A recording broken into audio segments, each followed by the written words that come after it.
Hey everyone, welcome to the podcast. We got Beth here. Hey Beth, how's it going?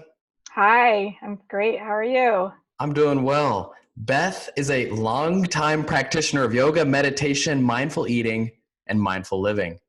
Beth is a certified coach that is trained and gotten certified in many different modalities, including shamanism and spirituality, energy therapy, medicinal aromatherapy, yoga, energy leadership, and mindful eating, conscious living. We'll be diving into some of those later and exploring these different ways of healing and becoming a whole person.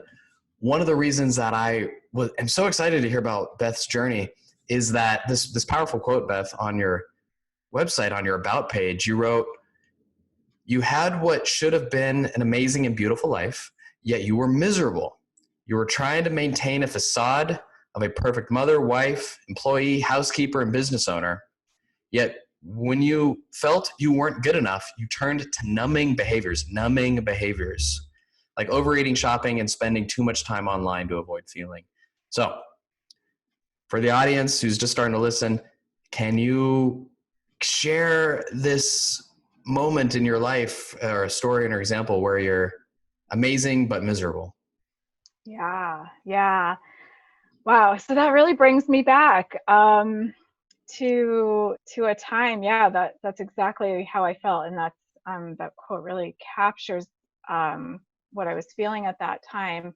I was a young mom with two children, one who was just about 4 years old and had just been diagnosed with what eventually would have been which eventually was autism. He was diagnosed with, but back then, when he was little, it was just he has something going on. He has a disability. We're not sure. So we had that going on, and then I had a baby who, my youngest son, who was really colicky and cranky, and I'm sure many parents can relate to that. Didn't sleep, cried most of the time. I learned how to sleep and cook while bouncing a baby. Um, and my husband worked evenings, and I was working full time. So yeah, and I worked in a law firm at the time, and it wasn't a place where there was flexibility in scheduling and things like that. And I had zero coping strategies at the time. It was just, I mean, eating was my coping strategy. Really, it was. It really helped me to get through. But as people who work in with eating people with eating disorders and binge eating, it just perpetuated the cycle for me over and over again. And so I get really stressed out, and I turn to food, and I eat whatever happened to be in the house at the time. Sugar tends to be my thing, so I would go to sugar. And then I would feel really guilty about that. I had some body dysmorphia going on. So even though even I look back at pictures of myself now, and I'm like, oh my gosh, my body was perfectly fine. Like, Yeah. there's absolutely nothing wrong with my body. Every time I ate like one bite of cookie, I just felt like I blew up like a balloon. So I had that going on. And then I would, of course, start the diet cycle. Okay, I'm not going to do this anymore. I'm going to eat all these brownies tonight, and tomorrow I'm going to start that diet. And that would work for a really short period of time. I'd restrict, just like the diet cycle, and then Yeah. restriction would then send me into binge eating again. And I had no time for myself, little time to exercise. I had these kids who are adorable and wonderful and great, and they're amazing young adults now, who I'm super super proud of. But at the time, it was really tough, and food was my number one coping strategy. Um, Shopping was probably my number two coping strategy, and the internet was not what it is today, but it was still a place to really like check out, numb out, and kind of just graze from one website to another. Yeah. So Thank you yeah, for sharing. No, I, yeah, I appreciate it. I feel that so many people can resonate and hear that the unending stress followed by coping, binge food, going to be better tomorrow, and the cycle repeats. How did you get out of this cycle? You wrote deep down, you knew that suffering was optional. And sounded like around 2004, but kind of how did you get out of this cycle? What do you mean by suffering was optional, and deep down, what did you know? Yeah. So during that time, I was so torn about my feelings about, like I want to spend time with my kids. I love these little human beings that, I'm living with, but I also want to take care of myself and exercise, and I want to, and then there's the laundry and all of this other stuff. And it was just like constant stress and constant pull in a lot of different directions. And I just remember every day thinking, I don't think life has to be like this. And I don't know why I knew that intuitively. I just carried that sense with me, like, I'm pretty sure I don't have to be this stressed out, and I'm pretty sure I don't have to be this angry. And I just don't know how or what to do. And I really, that was really all going on in my head, because I didn't have the people around me that I could say, you know what, like, this is not working for me, and I just don't know what to do. Like, what steps should I take? Yeah. And I was raised in a family where, we didn't really like talk about this stuff. It was like, oh, well, you have, something going on, like, deal with it, kind of, I mean, my parents did the best they could, but yeah, right, exactly. Like, it's, and I don't think this is something that a lot of people are, couldn't relate to, because I hear it all the time from people, like, we just didn't know how to cope, and we just didn't know how to process our feelings, and our parents weren't taught to do that. And Yeah. Essentially the Nike yeah, model, just do it. Like, just, exactly. Yeah, like, pull up your bootstraps and, like, move on. And that's what I kept doing, and I kept doing it. And it was really, what really was the tipping point for me was when I just had no patience for anything. I had no patience for my kids. I had no patience for myself. The self-talk in my head was just brutal.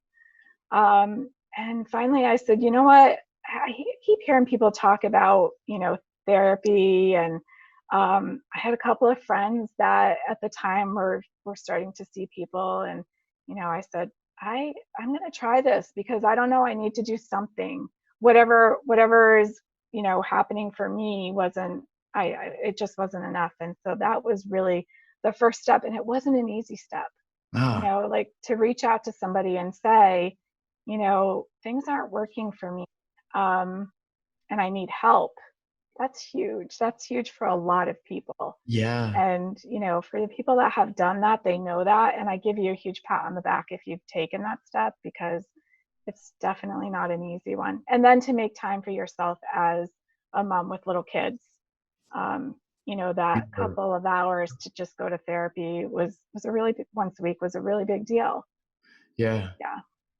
Yeah. Oftentimes doing that, taking time for yourself, and yeah, reaching out. I think people, and myself included, and other people who struggle with food, we learned from such a young age, take care of yourself. And like, reaching out to other people is undesirable. Yeah. And it's like this deeply embedded behavior. So you finally reached out, and what type of therapy did you first get into? How did you first begin to heal? It seems like, I also read on your website, you realized you were living in your head and not in your body. How Yeah. did you start? Yeah. So my first therapist was traditional cognitive behavioral therapy. Um, and she was absolutely wonderful, but not trained in the eating behaviors.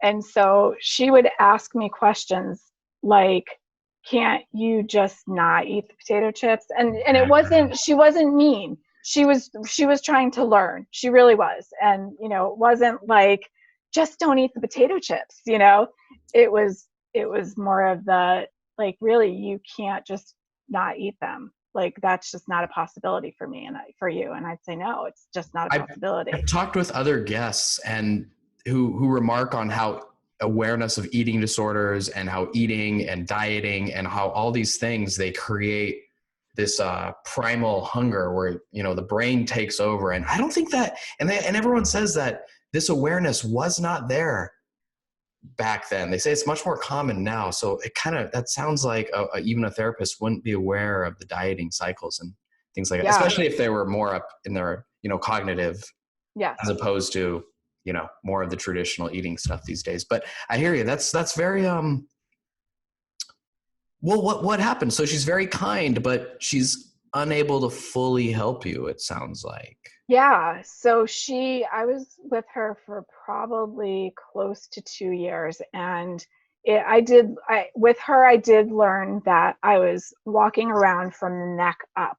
Like, my body didn't really accept the dysmorphic stuff.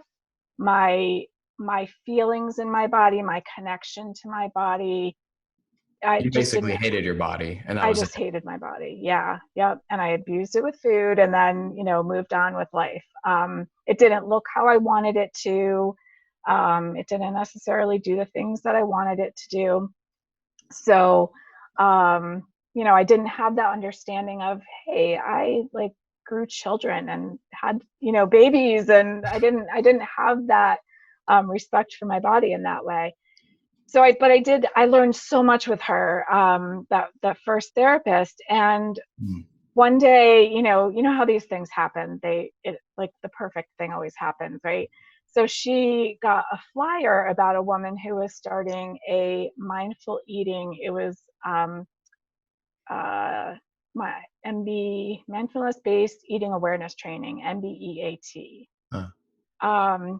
And she said, hey, we've talked about the eating stuff, but we really haven't made a lot of headway. I know, perhaps check this out. So I did. And I was connected with the woman who would become my next therapist, Shar Wilkins, who is now a teacher of the Mindful Eating Conscious Living program with Jan Chosen Bays, who is a pediatrician who wrote a book, who I'll talk about more because I did their training. But she was my second person. I sat on a cushion for the first time. I learned, how to meditate for a very short period of time. And I'll tell you, that was probably the second hardest thing that I did, was to show up for myself every week. It was an 8-week program. It was based on mindfulness-based stress reduction, the John Kabat-Zinn model. And so it was an 8-week program. And what I learned about myself, like one of the big takeaways from that, was that food was my best friend. Like, I used food growing up to deal with things. And I used food when my kids were little to deal with things. And the thought of not using food anymore, not in that way, felt like the loss of a best friend. It was such a shock to me to see that about myself.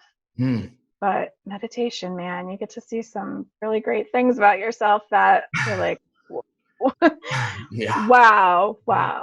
I feel you So too that was so my much. process. Yeah, there was another woman I was working with, she said, yeah, I'm breaking up with food and I'm really sad. I don't need to eat as much. And I'm sad. Like, it's been there for me. It is, yeah, it's been a friend. It's been there when nobody else was sensitive enough to read my emotions because I was hiding them. And then food was always there. I feel you. It brings me back to my wrestling days and I feel you. So sometimes I'm wondering in this mindfulness-based training, was there the diet? I feel like sometimes it's great to learn mindfulness, but that eating, deprivation, restriction, education might not be there in some mindfulness training, but maybe because this was eating based, it was incorporated into it. Was the diet training and mindfulness together, or just Yeah. mindfulness? So Okay. it was, so we had to agree to not participate in any diet program for the 8 weeks.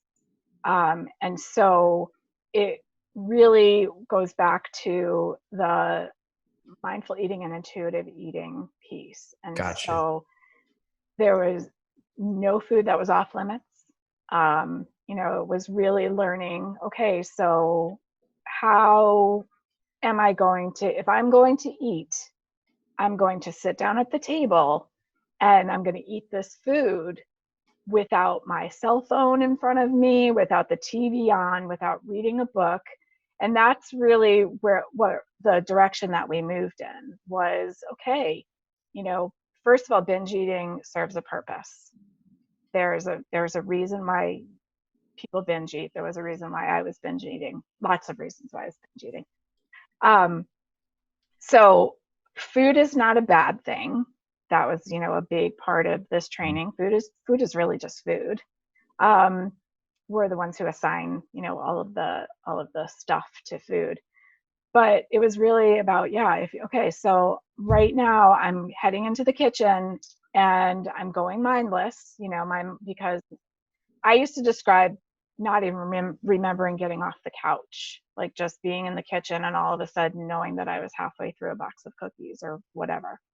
So it was really about when you gain the awareness, then sit down at the table, take the cookies out of the box, put them on a plate, taste them, eat them, savor them, smell them, use all of your senses to eat Mm. whatever it is you're going to eat. So there wasn't any don't eat that kind of thing. And the other big piece of it was backing up she used to call it backing up the movie. So what happened before? What happened before you got up off the couch? Trying, and that's where the mindful and the meditation comes in, is you're able to really take a look at yourself and understand what triggered this, what perhaps emotion was happening, what was happening in my body. And for people who live from the neck up, 8 weeks is not a lot of time to figure out, what was going on in the body. But it gave that base. It gives that really that starting point of, how do I understand what is happening for me? So I'm not just going onto autopilot and going into the kitchen. And that was really, that's subtle stuff. It is subtle, and you're right at these core parts of binge eating, of ending it, and it, like, these such important things. One, like getting rid of the food rules and food is neutral, and right there in the moment, like where you're present in the moment while it's happening, and yeah, getting in your body even during a binge. So how you mentioned 8 weeks was too quick, and I would agree. Yeah. So you went on to different other healing techniques, shamanism and spirituality, energy leadership, and yoga. Did these kind of help you stop binge eating as well after the 8 week program? Yeah. So sure, it was a process. 8 weeks. I can tell you, I did not stop binge eating after 8 weeks. I learned incredible things about myself in 8 weeks. And that's what I find is the value of mindfulness and mindfulness based programs is, where we have so much to learn and so much to unpack about our histories Yeah. and our culture and the diet industry and all of this stuff. So Mm. for me, it was after taking that program, realizing that I needed to shift therapists, and the woman who taught the program, Shar Wilkins, had openings, luckily. And so I was able to continue this work on a very deep level in therapy, weekly therapy with her. And then I took other mindfulness-based 8-week programs because I love the reset of skills. I love to be a beginner again, Yeah. and like go back to the base, the basis of mindfulness and meditation. So that really led me into the exploration of yoga. I started doing yoga around that time as well, because it was another way to really help me get into my body and in tune with this, whole other section of human that I had walking around here. And that was hard for me. I was really taught to be an intellectual. Growing up, I was really praised for my mind. And yeah, and so I was always like, hey, I can think my way out of anything. Like, just and my therapist and the person who did the program wasn't having it. Like, she was one of these people that held such great boundaries, to say, like, you can't think your way through this. What are you feeling? Feel your way. Yeah. And I was just like, oh no, feel, no. Yeah. But it's the only way. It really is. We hear it all the time now. And, and it becomes sort of, sometimes things, when we start to not use food and not cover the wounds up with food, it feels like things kind of get worse. Things get more intense. Yeah. Was this your experience? Like, oh my God, I got to feel these now. Oh my God. Like, yes, absolutely. Absolutely. I called her one time. I left a message on her voicemail and I said, you need to call me back because I can't do this. I am out. I'm done. No, I can't do this. This is way too hard. I was like having anxiety about it. And I was, in a full on panic. And oh, by the way, I'm a recovering perfectionist. So the fact that I couldn't do this program perfectly because there was no such thing. And I couldn't go through this linear process of feeling my feelings and check off the box and, like, okay, I'm done with that. I did that. Like, I felt sadness today. Check, all set. That it doesn't work that way.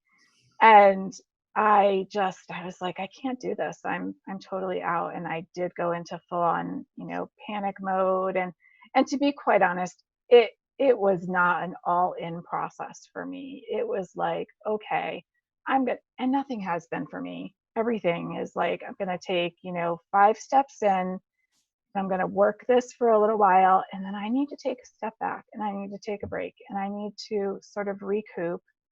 And sometimes that meant binge eating decreased, binge eating increased. And for me, it was, a process of that. And it was a process of, the latest diet came out and and all my friends are doing it and I'm going to try that too. And then realizing like that was a big no for me and how bad that felt and that how triggering that would be for me and that it would send me into a binge. But every single time I learned something about myself. Yeah. I think that's one of the key things too, is learning from the binge. Yeah. That's, if not the key thing, if not the most important thing, like learning from it. So you learned among one thing that dieting didn't work, and what did work for you?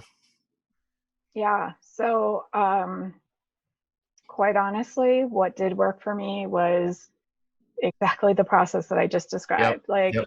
Okay, I'm meditating, I'm sitting on my cushion, I am, I know when I'm practicing meditation and yoga that it's much easier for me to know, okay, I'm feeling really nervous about, whatever it is. Okay, let's use this interview as an example.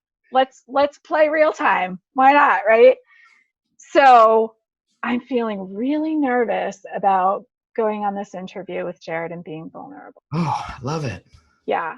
And I know that I was just at this amazing place and I picked up a bag of cookies that are super duper awesome, amazing. So I'm looking at the questions that Jared sent to me and I'm thinking, what am I doing? And who the heck am I to talk about this stuff? And I am down in the kitchen, next thing I know, and I have my hand in the bag of cookies. And I'm aware at this point, right? Like, I treaded down to the kitchen. I'm like, I know exactly what I'm doing.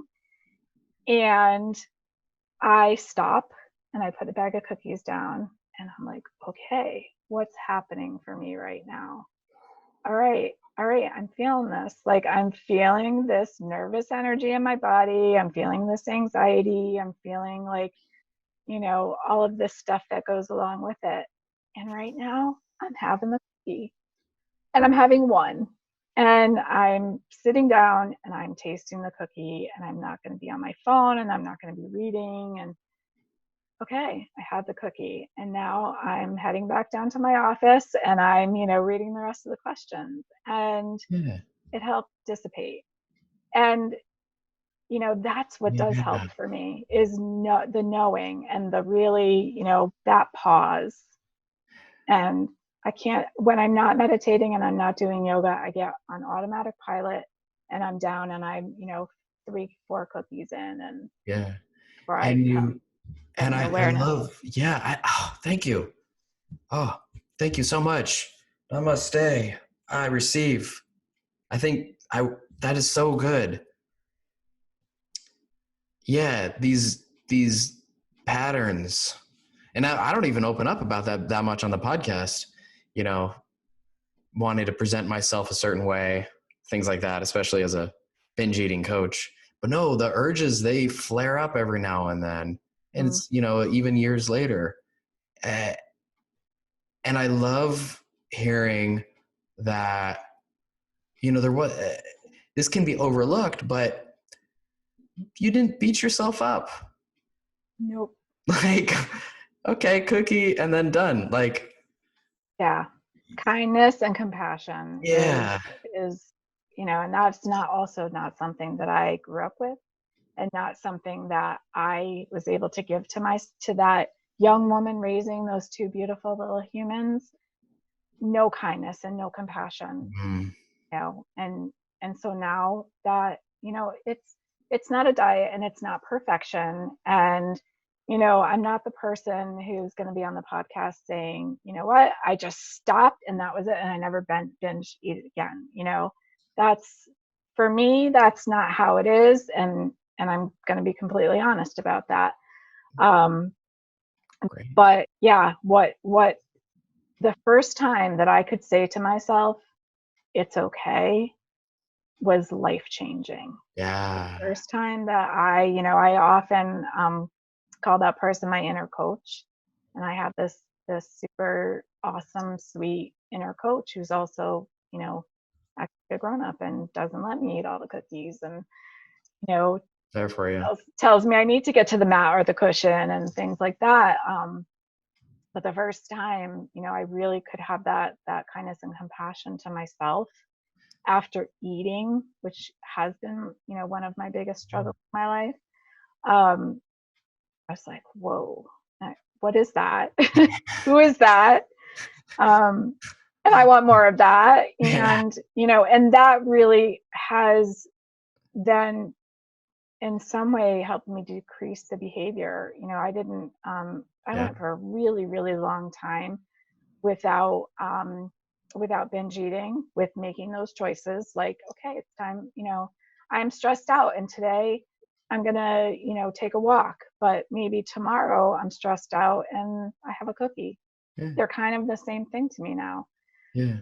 Until, I've had a couple of really difficult things happen in my life. And so I do notice that the pull to binge eat, increases then. And I work with that. And Yeah. those are the times that I need more help. But truly I can say when I look at the DSM description of binge eating, I am not guided by those things anymore. And it's really fun to look back sometimes and think, oh, wow, I was totally every single point on that description, food driven, kind of, eating large quantities, all of it. Too And much alone. yeah, Yeah. and that Feel doesn't, bad. yeah. So that's really what's changed. It hasn't been a diet. It hasn't been, it's been me, truly. Yeah. That's why I got into this work, is because all these modalities, and I want to explore too, where you learned compassion maybe through yoga and energy leadership and shamanism. But all these modalities, when you practice them and have support and let time go by, watering seeds, and these seeds, if you were a desert in your heart, eventually it becomes like a self-sustaining garden. And it's like, that's not a desert anymore. It's not a desert anymore. It's something, maybe it's some grass, or, it's totally different who you are at the root, your bedrock. Yeah, So definitely. when you started learning compassion, because you went on, like, you're no longer a lawyer. You're Yeah, no I longer was, a lawyer. Like, you yeah, got into this because you're a coach now, Beth Real Coaching. yeah, That's a REEL. RE, so Yeah, yeah. it's not real, but or it is. It It's is real, totally but it's real. REEL. You can go online and find it. Beth Real, REEL Yeah. Coaching.com. But so you go on to get certified. Like, when did you start getting these different certifications and making that transition to being a coach? Like, can you tell me about yoga, energy leadership, mindful eating, and that journey to becoming a full-fledged coach yourself?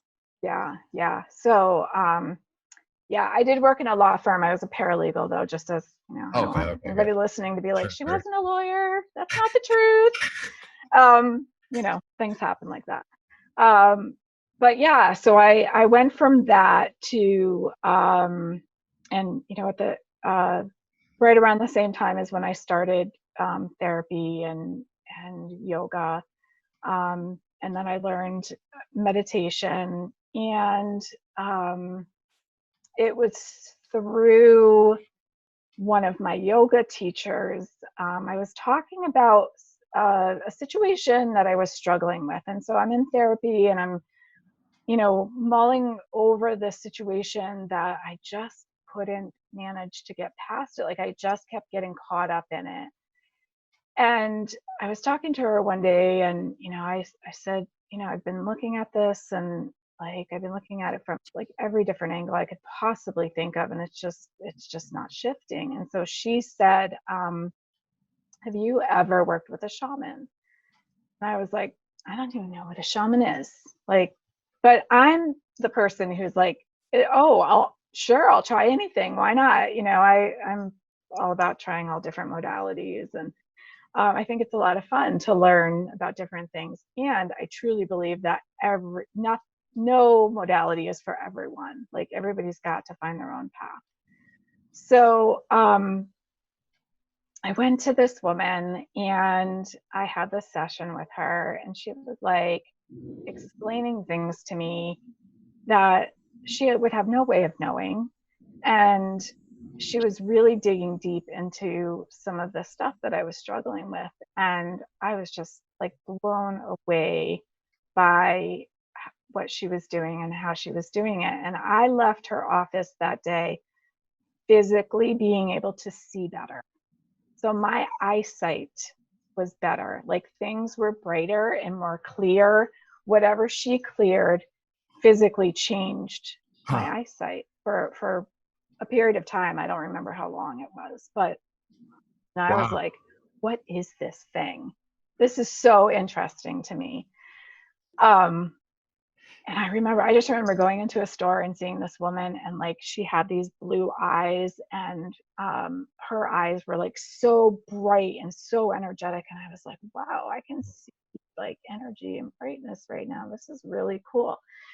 So I went back to her again, because it seemed to shift something for me. And with the situation I was looking at, it seemed to shift something for me. And so I took a couple of other things back to her. And I don't know how many times I saw her, but she was starting a training here in Connecticut within, I don't know, a couple of months of the last time I had seen her. And so I said, I don't know what this is, but I need to do this. And so I dragged a friend along with me, and she had experience with the shaman from Ireland that is now my teacher. So this woman trained in Peruvian shamanism, and so that's what my original training was in as well. And I did a couple levels of that, and it's deep work on yourself first. Interesting. So in shamanism, you work your own stuff first. Yeah. You like, and you continue to work your stuff. So, which is something I also love, because I believe deeply in people who work with others need to do their own work as well. Yeah. You know? I'm just got back from a ayahuasca trip. I love it. It's very healing. Did you go to Peru and do it? No, it's in Santa Cruz. Cruz. In the US. Yeah. Yeah, it's an hour drive. I'm super fortunate to be able to just getting back. And for those who aren't don't know what ayahuasca is, it's sort of in the category of a psilocybin mushroom. So healing though. Oh my gosh. And the sense that you really get to go inward and, feel some stuff that's just kind of hidden or buried, and it kind of unearths it, and you get the worms come up. But then it's such a beautiful thing too. The music was amazing. It's so healing. That's my experience with shamanism, and I'm interested in it. Yeah. You wrote that shamanism is a powerful, and I found these interesting, solution-focused modality, and shamanism deals with parts of reality we can't see. When I hear solution-focused, I trained as a counselor at Santa Clara University, which is mainstream, mainstream. It's mainstream. And Solution Focus is one of their programs. And they would probably never talk about shamanism, partly because of their Catholic background. And so when I hear solution focused and shamanism dealing with parts of reality that we can't see, and also being solution focused, I'm curious on your thoughts on it. From my interpretation of shamanism based on my ayahuasca trip, it kind of goes together. What do you think? Yeah, I absolutely think it does. I wrote it, so I do think it goes together. So, so when we go back to the roots of shamanism, every culture around the globe has had shamans. They haven't all been called shamans; they've been called healers and medicine people. But every culture around the globe has had this. This is not a South American thing. This is not a Native American thing. My ancestors are from northern Western Europe, and so that's why I'm so drawn to the ancient Irish shamanism. Now, I was originally trained, like I said, in Peruvian. It's a very Peruvian's more masculine, ancient Irish is more feminine. But anyway, so when you think back to and start to learn about shamans of ancient times, they were there for solutions. They were there to heal people. They were there to find food for the tribe. They were there to find water for the tribe, to access their connection with the unseen world, to find solutions in this reality, in this space. So that's exactly how I see it going together. Not that I'm helping people find food or water anymore, but and there's a big difference between shamanism practitioners, as I say that I am, and indigenous shamans. Like, there's just no comparison. Sure. Very, very great divide in training, appointment back in cultures, the ancient cultures. It's just so different. And at the same time, these cultures have opened up these practices to mainstream people, which is so beautiful, so beautiful.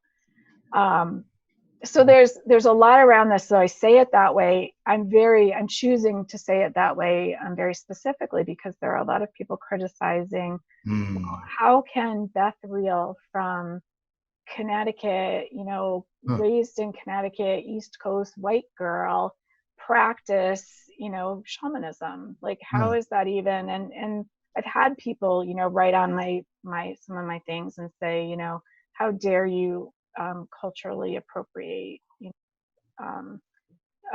people that your ancestors, stole from and things like that. And so I just feel like there's just not enough understanding about the practice. But that's kind of how I see the worlds come together. We access information. So if you think of a tree, right? Like we have worlds. We have like the lower world, which is the roots. We have the middle world, which is the trunk of the tree, which is where we are right now, living in this world. And then we have the upper world, which is the branches. We get information. We get what am I looking for? We get information from the roots, right? We get nourishment. That's what I'm looking for. We get nourishment from the roots through our ancestors, through learning about where did we come from, and what did our ancestors go through that we still carry with us today, good and perhaps things that don't serve us anymore. And then we also get nourishment from spirit, right? Through the tree limbs, through the sun, through all of the connections with the solar system and the stars and all of that. Yeah. And then we take that information and we figure out what we need to know right here in this middle world, in the world that we live in right now, in the world that we create. And so sometimes people just leave it at that. Like, okay, so here's a practice that you need to, we're working on, I don't know, something that you're struggling with, a block that you might be dealing with in starting your business or something like that. And so, well, we know that your ancestors struggled with money or something. So maybe money is the block. And so sometimes it stops there and people don't actually figure out like, what are the next steps? And that's where the coaching comes in. Because I'm not going to tell you what your next steps are. Like, that's not how it works. That's not. But you'll help them. Yeah, but let's figure out what your steps are going to be, So that's how I see those go together. Yeah. And maybe tangibly speaking too, I'm sure shamanism and getting in contact, how did it help with eating? Yeah. So It comes back very simple. Yeah, absolutely. I think in my experience, I'd say I'm spiritual. I got a little Buddha over here. thought I saw Buddha sitting over there. I don't know if there is God or not, but I don't know. But I do feel there's something much, much indescribably bigger than me that I can tap into in some sort of way, which would be considered spiritual. Anyways, but that helps me relate to these difficult feelings in my body, urges, thoughts. It helps me kind of stay grounded. There's like this faith or this trust that kind of helps me out. How about you? Yeah, I love that. I love what you just said. Absolutely. Yes. Yeah. So, you get. Yeah. So for me, that's why this thing is so good. Like, yeah. Yeah, that's why I love your podcast. Like, I've been listening and I really like what you do. Thank you. For me, it's about the connection with nature, and it's about the connection with the unseen world. When I was a kid, I was fortunate enough to grow up in a pretty rural area, and I spent a ton of time outside. So I didn't know the names of any of the plants or the trees or the whatever, but I knew if you squeeze this little pod, it makes a really cool popping sound and it curls up. And this flower is going to flower purple and it's going to have little things.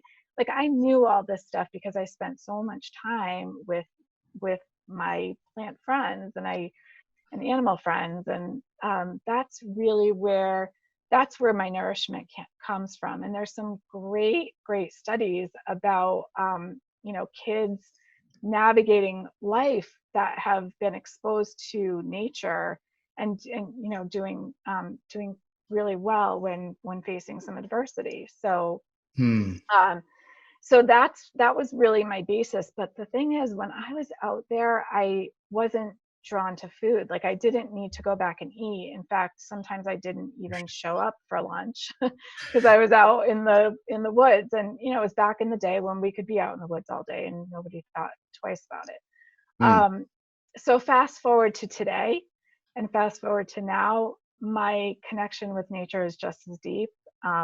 Hiking was part of all that healing process that I was talking about. So as I'm learning meditation and I'm learning yoga, I'm also getting outside and I'm like feeling connected. I'm feeling so connected when I'm out in the woods and with the trees and centered and connecting with something greater than myself. And for me, the more I did that, the less I felt like I needed to go back and use food as as a way to cope. It was like, okay, I'm okay, Yeah. and Yeah.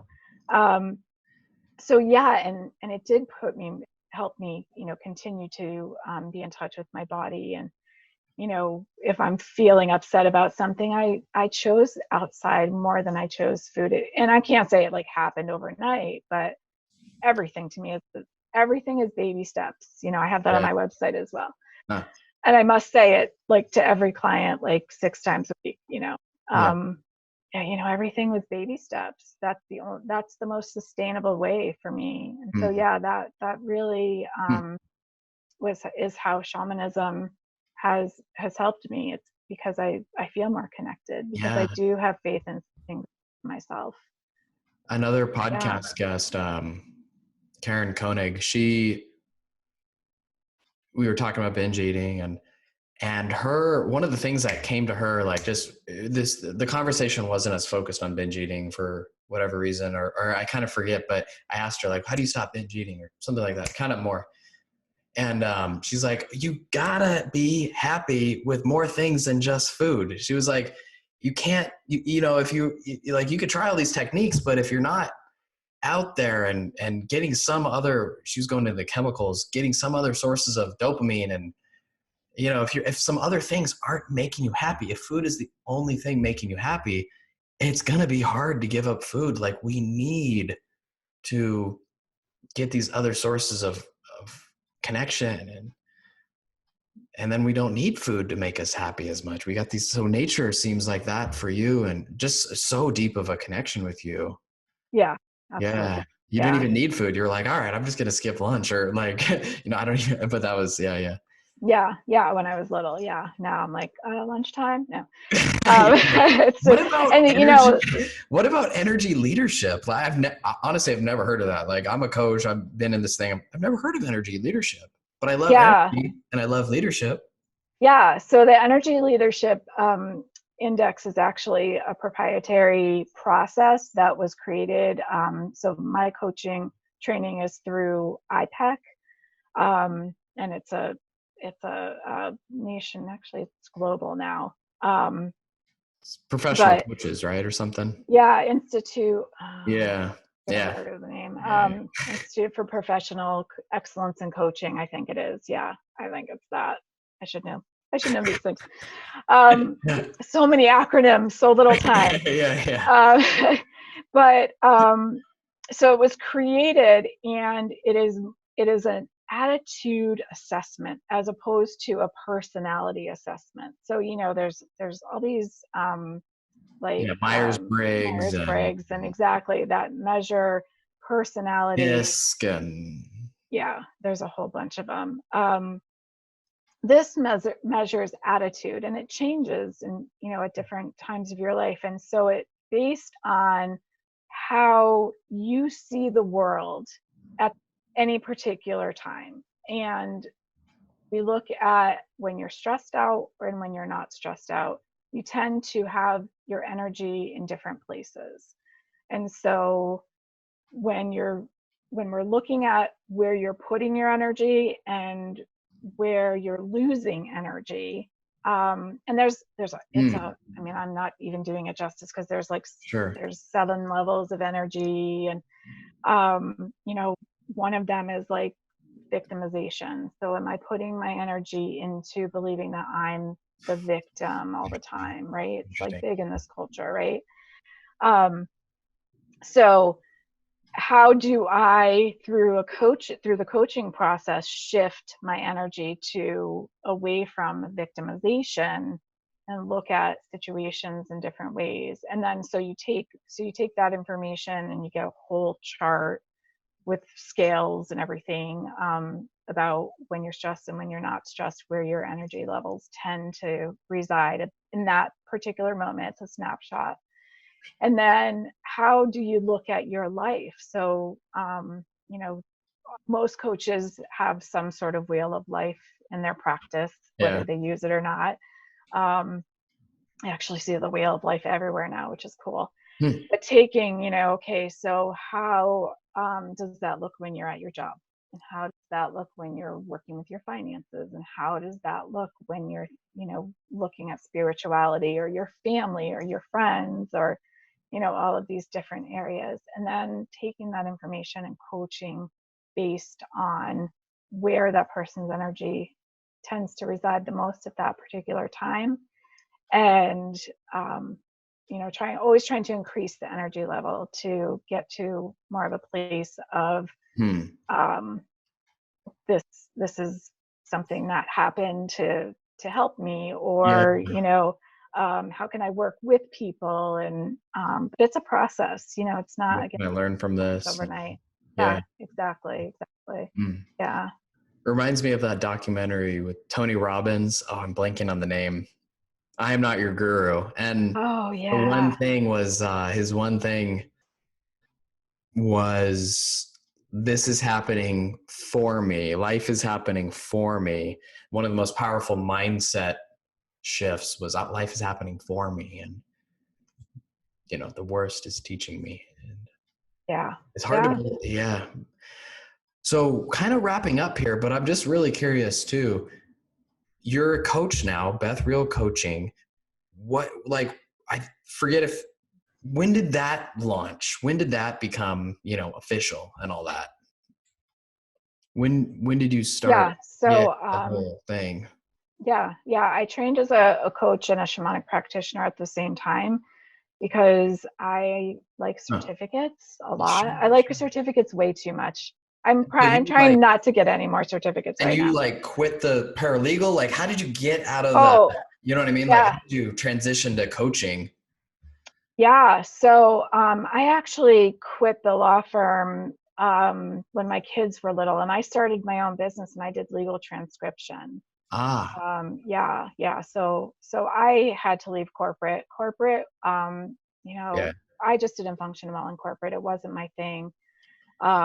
And I had these 2 little kids, one of them who, was going through the diagnosis process and all of that, and it just didn't work. And I'm a pretty resourceful human being. So I was like, you know what? I could start my own business and I could do transcription. And so I sat in my basement at night when the kids were sleeping, and I typed away, and by night I was transcriptionist, by day I was mom. And so I did that for a long time. And then my world actually shifted to advocacy for a while. And so because my son is a person with a disability, I joined a